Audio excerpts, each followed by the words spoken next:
한의생명교회 어린이 예배에 온 친구들을 환영합니다. 손 모으고 우리 다 같이 하나님께 예배할 거예요. 하나님은 영이시니 예배하는 자가 영과 진리로 예배할지니라. 아멘. 이제 다 같이 일어나서 신나게 찬양이 좋아요.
나는 전능하신 아버지 하나님, 천지의 창조주를 믿습니다. 나는 그의 유일하신 아들, 우리 주 예수 그리스도를 믿습니다. 그는 성령으로 잉태되어 동정녀 마리아에게서 나시고 본디오 빌라도에게 고난을 받아 십자가에 못 박혀 죽으시고 장사된 지 사흘 만에 죽은 자 가운데서 다시 살아나셨으며 하늘에 오르시어 전능하신 아버지 하나님 우편에 앉아 계시다가 거기로부터 살아있는 자와 죽은 자를 심판으로 오십니다. 나는 성령을 믿으며 거룩한 공교회와 성도의 교제와 죄를 용서받는 것과 몸의 부활과 영생을 믿습니다. 아멘. 기도하겠습니다. 우리를 사랑하시되 끝까지 사랑하시는 하나님 감사합니다. 오늘은 사순절 5번째 주일입니다. 하나님께서는 그 크신 사랑을 우리에게 나타내시기 위해 예수님을 보내주셨습니다. 낮고 낮은 모습으로 이 땅에 오셔서 겸손하게 우리를 섬겨주신 예수님처럼 우리도 겸손을 배우고 실천해가는 사순절이 되게 해주세요. 섬김의 본이 되어주신 예수님의 이름으로 기도드립니다. 아멘. 이제 목사님 나오셔서 말씀을 전해주실 거예요. 우리 목사님 불러볼까요? 목사님 나와주세요. 네, 감사합니다. 핸드폰 찍어보세요. 자, 촬영 잘했어. 우리 지금 그 감기 때문에 조금 우리 컨디션이 안 좋을 수 있지만 그래도 말씀 들을 때 집중할 수 있기를 바랍니다. 자, 말씀의 제목 한번 외쳐볼까요? 외침도 있네. 시작. 사람들의 외침과 제자의 고백. 그래.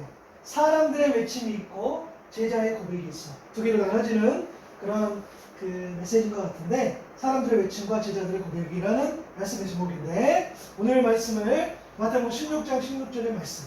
사실 이 말씀은 조금 이따 어린 예배 때도 이 말씀을 또 인용을 할 텐데, 자, 한번 읽어볼게요. 시작. 시몬 베드로가 대답하여 이르되 주는 그리스도시요 살아계신 하나님의 아들이시니라. 마태복음 16장 16절 말씀. 아멘. 맞아요. 오늘 이 말씀으로 사람들의 외침과 제자의 고백이라는 말씀으로 말씀을 나눌 텐데, 짜자자자자, 이 하트는 뭐냐면 선물이야. 자, 퀴즈야. 자, 내가 받고 싶은 선물 머릿속으로 생각해봐. 그리고 3초 시간 주니까 뱉어보는 거야. 자, 하나, 둘, 셋. 하나님, 선물 받고 싶은 거. 아니, 그걸 가지고. 자, 내가 진짜 받고 싶은 거. 자, 선물 한번 외쳐보는 거. 시작. 하나, 둘, 셋. 뭐였어요? 한국 가는 거 오케이? 닌텐도 받고 싶어? 좀 비싸지 않나? 아닌가? 자, 맞아요. 우리가 받고 싶은 선물, 그냥 내가 받고 싶은 선물은 내가 이렇게 말할 수 있는데, 반대로 내가 누군가에게 선물을 준비한다면 어떨까? 그지? 그러면 내가 자, 라온야원이가 목사님한테 선물을 준비했는데, 내가 닌텐도 갖고 싶다고 해서 닌텐도로 선물하지는 않잖아. 그지? 목사님한테 선물을 한다면 뭐 주고 싶어? 편지? 알았어. 아이패드. 알았어. 오케이. 맞아. 자, 선물을 이렇게 준비한다는 것은 뭐냐면 그 사람을 생각해서 이렇게 한단 말이야. 맞아. 우리가 지금 사순절 기간을 보내고 있는데, 사순절은 어떤 시간이냐면 여러 가지로 이야기할 수 있으나 예수님께서 우리에게 주시고자 하는 선물을 우리가 막 고민해보고 묵상해보는, 예수님 우리 도대체 무엇을 주셨을까라고 했었을 때는 바로 십자가. 왜? 이 십자가를 통해서 어떻게 해요? 우리는 영원한 생명으로 나아갈 수 있기 때문에 우리 주님께서 저와 여러분을 위해서 이 십자가를 준비하셨다는 것, 이것을 우리가 묵상하는 그런 기간이라고도 할 수 있는데요. 자, 그러면 그 예수님 도대체 어떤 분인가 오늘 한번 또 말씀을 나눠볼 텐데, 자, 여기가 어디냐면 여기 보니까 여기가 큰 건물, 물론 좀 멀리 잡혔지만 여기 신전 같은 것이 있다고 우리가 생각해 보면, 맞아요. 예수님은 제자들과 함께 이것저것을 다녔단 말이야. 자, 예수님 하셨던 이 큰 일 두 개가 뭐냐면, 하나는 하나님 나라 이야기를 소개하는 것, 또 하나는 뭐야? 지금 우리가 감기 때문에 고생하고 있는데 마치 그런 것처럼 아픈 사람들을 고쳐주는 그런 일을 우리 주님께서 집중적으로 하셔가지고 이제 그 이야기들을 전하기 위해서 위쪽으로 또 이렇게 가시는 모습을 보게 되는데, 오늘 마침내 도착한 곳이 뭐냐면 빌립보에 있는 빌립보 가이사랴라는 그 지역에 도착했어요. 이것은 어떤 지역이냐면 굉장히 아름다운 도시인데, 이것은 예전에 가나안 사람들이 화려한 신전들, 그러니까 우상 숭배하려고 하나님이 아니라 다른 신에게 이렇게 예배 드리려고 만들었던 그런 신전들이 즐비하는 곳. 그래서 이스라엘 민족을 다스렸던 왕인 헤롯 빌립이 있었는데, 그 사람이 이렇게 신전들을 만들어서 로마의 황제에게 도시 전체를 바쳤단 말이에요. 그 도시가 바로 오늘 여기 나오는 빌립이 세운 황제의 도시라는 뜻에서 빌립보 가이사랴. 이곳에서 이제 예수님께서 말씀을 전하라고 제자들하고 만났는데, 보니까 그전에는 예수님께서 말씀을 전하는데 사람들이 많이 찾아다니고 듣고 예수님이 누굴까 했는데, 이 도시에 가보니까 예수님의 내 말씀에 관심이 없는 것을 보게 돼. 그러면서 제자들도 저 이렇게 신전들을 보면서 와, 되게 크고 큰 신전들이다, 너무너무 아름다운데, 이런 모습들. 정작 다른 예수님은 막 말씀 전하지만 예수님 이야기를 안 듣는 사람도 많이 생기고 또 제자들도 야 내가 보니까 지금까지 본 그 신령 중에 제일 큰데 막 이런 이야기를 제자들이 하는 것을 예수님이 이제 보는 거예요. 그래서 예수님께서 제자들을 모시고 이런 질문을 하게 돼요. 사람들이 나를 누구라 하는지 너희가 혹시 들은 거 있어?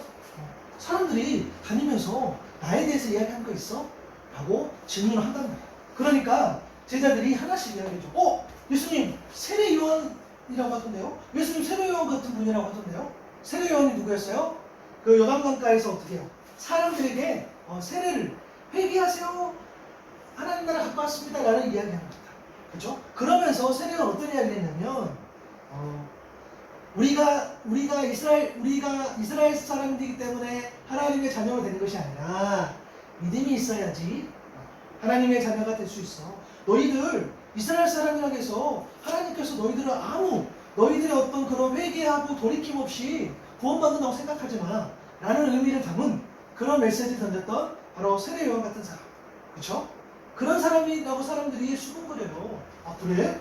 또 어떤 사람 뭐라고 했냐면 어떤 제자가 엘리야냐 에레미야 같은 그런 하나님의 사람이라고 사람들이 수군거려요. 아 그래? 또 어떤 사람은요 선지자 중에 하나라고 해요. 물론 엘리야나 에레미야 같은 훌륭한 선지자가 있어요. 자, 왜 이런 이야기를 했을까라고 생각해보면 맞아요. 이스라엘 백성들은 지금 어떤 상황이냐면 아주 힘든 상황. 로마라는 큰 나라에 속박되어서 굉장히 힘들게 살아가는 거예요. 그렇죠? 큰 나라가 우리나라를 괴롭히는 상황.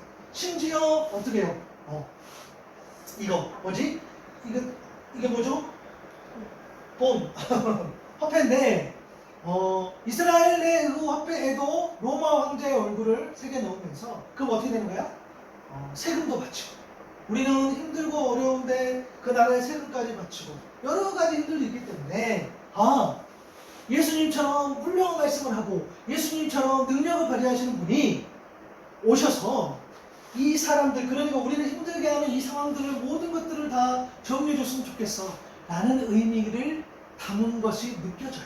그렇게 이야기해요. 그래서 엘리야 같은 사람 정말 엘리야 같은 훌륭한 선지자가 예수님이 되셔서 우리나라를 좀 구했으면 좋겠어 라는 마음으로 사람들이 쑥덕 거렸던 것을 보게 된단 말이에요. 그렇죠? 그런데 이런 이야기를 다 전해줬는데 예수님은 그러면 너희는 나를 누구로 생각해? 라고 질문하세요. 그러니까 사람들이 예수님은 이런 분이야, 예수님은 저런 분이야, 예수님 이런 능력도 발휘해, 예수님 이런 말씀도 해, 예수님께서 이런 행동들을 하셨어 라고 막 이야기하는데 정작 예수님이 궁금한 건 뭐냐면 라오냐 하오니가 나를 예수님을 어떻게 생각하는지가 예수님은 궁금한 거예요. 그치? 어디에서 듣고 와서 예수님 이런 분이에요. 보니까 예수님 이런 일 하셨다던데요. 예수님께서 이런 행동들을 하시면서 또 이런 능력도 베푸셨다던데요. 이게 아니라 예수님 저에게 어떤 분이에요? 라는 라오냐고 하오니에게 예수님은 그걸 원하시는 거예요.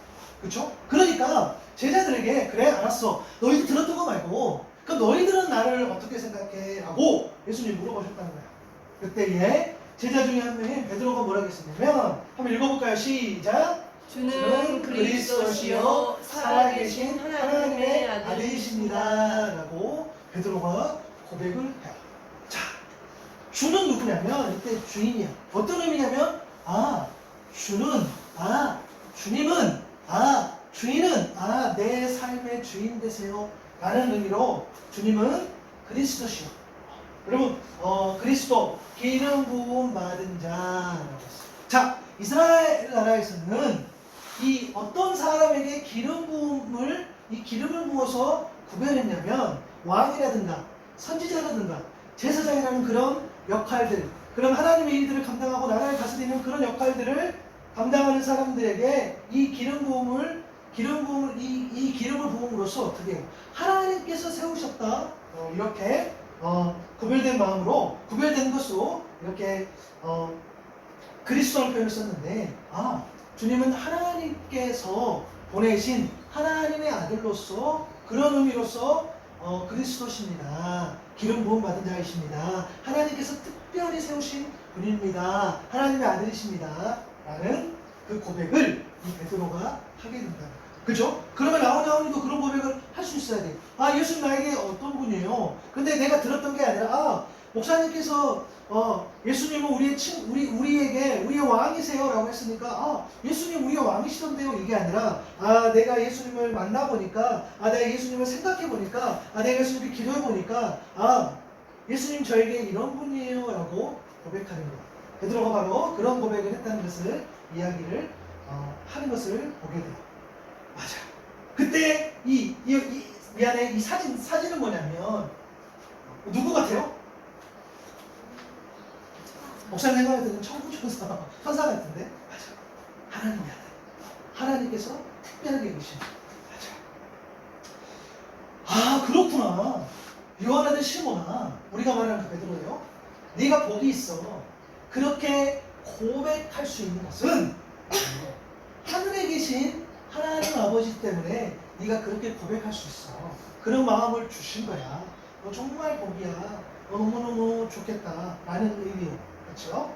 그러면서 예수님이 뭐라고 말씀하셨냐면, 이제 너는 베드로야. 네가 시몬인데 베드로야. 베드로 뜻은 반석인데, 내가 이 반석 위에 내 교회를 세울 거야. 베드로, 네가 고백했던 그 믿음의 고백 위에 내가 이제 교회를 세울 건데, 그 교회는 죽음의 권세도 흔들지 못할 만큼 아주 견고하고 튼튼하게 설 거야. 네가 그 고백, 네가 예수님을 그렇게 나를 그렇게 고백했으니 그 고백 위에 이제는 하나님의 일을 내가 맡길 거야 라는 말씀을 예수님께서 주신 것을 보게 돼요. 베드로가 고백했다는 것은 뭐냐면, 베드로와 같은 고백을 했던 제자들, 또 베드로와 같은 고백을 했던 엄마나 아빠나 라온야온이나 또 세상에 수많은 믿는 자들에게 주시는 말씀이라고 우리가 볼 수 있어요. 그러면 읽어보겠습니다. 시작. 영원한 생명. 맞아요. 영원한 생명이란 뭐냐면, 우리는 할머니 할아버지가 되면, 맞아요, 우리도 하나님 앞에 가는 그런 죽음을 경험하겠으나, 이때 영원한 생명이란 뭐냐면, 우리가 죽은 이후에도 하나님과의 깊은 관계 속에서 영원히 살아가는 그 영원한 생명을 이야기를 하는 거예요. 그렇게 살아간다는 것은 뭐냐면, 하나님께서 나오냐오니를 엄마 아빠를 어떻게 해요? 택하고 용서해 주시고 사랑해 주시고, 그렇죠, 의롭게 여겨 주실 때에, 구원으로 이끌어 주셨을 때에 그런 일이 가능한 건데, 지금 이 예수님께서 준비하신 것은 영원한 생명이란 말이에요. 그죠? 선물을 준비하셨는데, 나오냐오니가 하나님과 영원히 살아갈 수 있는 그 생명을 십자가를 통해서 이 선물을 준비를 하셨다는 거죠. 그죠? 그래서 그럼 우리는 어떻게 생각할 수 있을까? 아, 맞아요. 지금 세상을 보니까 예수님이 누구냐인 것을 고백하지 않고, 예수님이 주신 그 선물, 그 생명의, 영원한 생명에 대해서, 그 십자가에 대해서 아무도 관심 갖지 않는, 그리고 그렇게 관심 갖는 사람이 별로 없는 이 시대에 나오냐오니에게도 똑같이 질문하는 거야. 너 나를 누구라고 생각해? 너 나와 함께 갈 수 있겠어? 너 나와 동행할 수 있겠어? 너 나와 함께 가지 않으려? 너 내 선물 준비할 선물 네가 믿음으로 받지 않으려? 오늘 또 그 이야기를 하고 계시는 거야. 맞아요. 그래서 나오냐오니가 단순하게, 아, 오늘 교회 왔네, 오늘 예배 드렸네, 예배 끝났으니까 뭐 하네, 아, 오늘 무슨 계획이 있네, 그러니까 이렇게 하네 라는 것에서 머물지 않고, 그것도 다 맞지만, 아, 예수님, 아, 분명히 설교 시간에 목사님이 혹은 누군가가 예수님에 대해서 이런 이야기를 했는데, 그럼 나는 그 예수님은 어떤 나에게 어떤 분일까 그렇게 생각해보고 또 기도해보고, 그런 예수님을 만날 수 있기를 바라고요. 내 힘으로 되는 것이 아니기 때문에, 하나님, 내가 예수님을 깊이 고백하고 만나고 예수님과 함께 동행할 수 있도록 믿음을 주세요 라고 기도할 수 있는, 그리고 그 이야기를, 아, 예수님께서 십자가를 주심을 통해서 영원한 생명을 우리에게 준비하셨어. 그 예수님을 만나보지 않으려? 그렇게 또 사랑하는 친구들에게 전할 수 있는 나오냐오니가 될 수 있기를 바랍니다. 우리 한 주, 이제 돌아오는 주 지나고 또 종료주일이 오고 고난주간이 오고 부활주일 나가는 그 기간을 우리가 보내고 있는데, 더 깊이 예수님을 만나고 묵상할 수 있기를 바랍니다. 기도하겠습니다. 하나님 고맙습니다. 오늘 수많은 이야기를 들었던 예수님께서 정작 예수님의 관심은 너희가 나를 누구라 하느냐라는 그런 관심이었습니다. 그렇습니다. 사람들의 이야기도 있고 들은 이야기도 있겠으나 결국 주님께서 우리에게 원하시는 것은 내가 예수님을 어떻게 고백하고 또 그 예수님을 어떻게 믿고 사랑하는가 여기에 관심이 있는 줄로 믿습니다. 우리가 신앙생활하면서 그냥 교회 다니는 것이 아니라 예수님을 나의 예수님으로 나의 주로 또 나의 그리스도시로 나의 하나님이시로 고백할 수 있는 그리고 그런 주님을 만날 수 있는 그런 은혜를 주시고 더 나아가서 예수님이 우리에게 영원한 생명 십자가를 통해서 영원한 생명을 준비해 주신 그 사랑을 전하면서 살아갈 수 있는 그런 하나님의 사람이다 되게 도와주세요. 감사합니다. 예수님의 이름으로 기도드립니다. 아멘.